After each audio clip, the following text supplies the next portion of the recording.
Ezekiel chapter 7, verse 25. Destruction cometh, and they shall seek peace, and there shall be none. We begin with a growing disaster unfolding on the front lines of the war in Ukraine. A critical dam and hydroelectric power plant was destroyed today. It triggered severe flooding across the Kherson region, putting hundreds of thousands of people at risk. The Ukrainian President Volodymyr Zelensky accuses Russia of blowing up the dam, but Russian officials blame the destruction on shelling from Ukrainian forces. The dam supplies water to the Zaporizhzhia nuclear power plant, which is the largest nuclear power plant in Europe. Ukrainian officials warned the crisis could pose a threat to the plant's cooling system, but the UN Atomic Energy Agency insists there is no immediate risk. NBC News foreign correspondent Molly Hunter is live in Kyiv.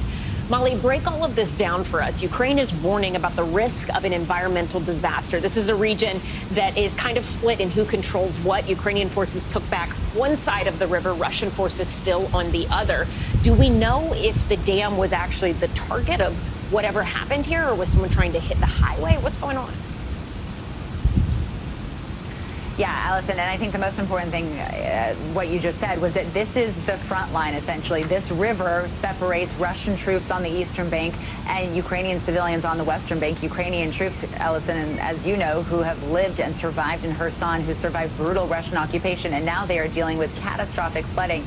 You mentioned the environmental toll, and Ukrainian officials are going very strong on this this afternoon, really warning about the industrial pollution. And I just have some new numbers that I want to share with you guys. 150 tons of machine oil have already been leaked into that river. 300 more tons are at risk. This poses a catastrophe to the fish, to the wildlife. This is a region down in Kherson which relies on agriculture, which relies on that water from that reservoir and that river. And you also mentioned, of course, Zaporizhzhia power plant, Europe's largest nuclear power plant. And actually, I just finished an interview with Petro Kotyn, you guys. He is the head of the state nuclear energy company. And I asked him what the risk was, what he was so worried about right now, what was keeping him up at night. And actually, it was interesting because a nuclear power plant to run needs both water and needs power. And what he said is right now, all 6 reactors are powered down. They're okay on the power front. So usually they would be getting power from that hydroelectric plant, which was destroyed. They're okay on that. The other big question is those cooling pools. They need water to cool down the reactors. And he says right now it is not a crisis point that those cooling pools have an adequate level of water. What could change, and this is where he says his kind of panic kicks into high gear, is that because Zaporizhzhia nuclear power plant is controlled by the Russians, if they just start using more power, if they turn on one of those reactors, that changes the water levels, that changes the power draw, and then we may be looking at some serious trouble, you guys. Molly, quickly before you go, remind us who's in control of that power plant right now, and both sides appear to be pointing to the finger in terms of who is responsible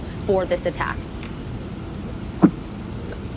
Yeah, Russia is definitely still in control of the Zaporizhzhia nuclear power plant. And that's right, Vicky, you say both sides certainly are. I think on the Ukrainian side, there is no doubt from talking to officials here, talking to officials who have looked at the forensic evidence now that it has been a couple more hours. As we were going through this morning, it was real fog of war trying to figure out exactly what was happening as those videos were coming out. But you guys, the other really important part of that is, of course, there are tens of thousands of people, not just wildlife, not just the ecosystem, there are people who are trying to get evacuated as those floodwaters rise.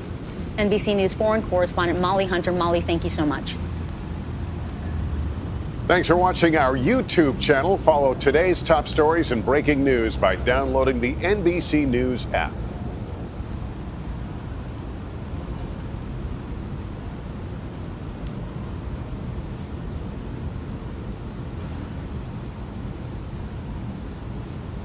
This is Dabu 7.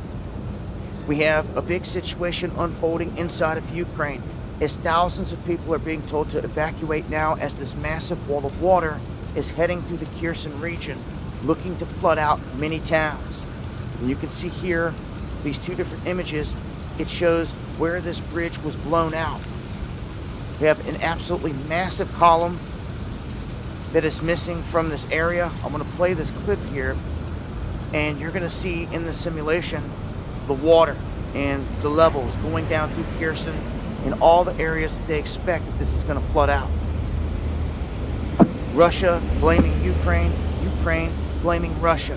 Although Ukraine is on record twice within this past year, admitting that they would like to disrupt this area and blow up this dam specifically. They even stated their reasons for doing so, installing out Russia, changing up the war front. This is a fiercely contested area in this battle, and this also may affect Europe's largest nuclear power plant. So a lot of alerts going up in terms of this right now. They're saying that there is no emergency at that plant, but as the water continues to drop from the above spot and flood into the lower areas, this is going to cause more and more problems. Now, Russia saying that it just responded in kind with a military assault that stopped this new launch of Kiev. And Russia just basically trying to say that they thwarted this major attack in Ukraine. That some 250 Ukraine troops were taken out in that move. And it continues to be a back and forth. To add on top of Kiev wanting to take out the bridge, they said that their first goal there was to serve to prompt concern about the nuclear power plant. Second was that the areas downstream in the Kherson region are going to divide out, and it's going to cause problems for Russia. And third, it might even expand down to Crimea. All this seems to be on the table. Nonetheless, this is the latest here in this situation. Follow me on Twitter for the latest updates. This has been Dabu7. All right, Shalom. First and foremost, I'd like to give all praises, honor, and glory to Yahweh, Bahashem, Yahushua, Bahashem, Kakadash, and double honors to the elders and apostles of Great Millstone who rule well. Peace, love, and salutations to the hopeful elect. This is your brother Dawadah from the Men of Valor Camp here in Greenville, South Carolina, coming back with another video on sincerity and in truth. Lord willing, to keep edifying. And wanted to come through with this breaking news. Just keeping up, updating, brothers as well as sisters as to what's going on as far as this Russia-Ukraine front, right? Which we're seeing that, for those that have been paying attention, people might have thought that the conflict would have died down, that it would have, pretty much went away, and it's not. All right, we're seeing that this is going to be a major conflict that's pretty much here to stay, right? So they're announcing now that this major dam, which is that pretty much helps fuel, cooling down reactors as well as providing energy, hydroelectric, I think that's how you say it, energy, by way of a dam to the largest nuclear, I believe, plant, they said, in Europe. And it got pretty much blown up. And now it's, the water is flooding and all that stuff. And it's, but each side, of course, is pointing the fingers, at each other. And by now, we well know that NATO was pretty much using Ukraine as a proxy army. All right. You might as well say it's NATO versus Russia. All right. So they're fighting for key territories, and the fighting is continuing. And that's why I started with what I started with. There's not gonna be peace here, man. All right. There's no peace coming. To these people that think, everything's gonna be all right. No, people are still dying, man. And more people are gonna be perishing, and war is gonna be a thing until the end, man. Till the end of this age. All right. As the scriptures say, the second woe is past. Behold, the third woe cometh quickly. All right. We're in World War III. All right. We got this front, the Russia-Ukraine front. We have the Taiwan, China front. You have Israel and Iran. You also have North Korea and South Korea. These are all major fronts, and America's involved in every last one of them by way of either NATO or America itself, And eventually we know that this war is going to be taken to the valley of Yahweh Shaphat. It's going to be fought pretty much in the Middle East, and the Lord is going to judge these nations there. And the Lord mustereth the hosts of the battle. And actually, I thought about that scripture. Let's get that.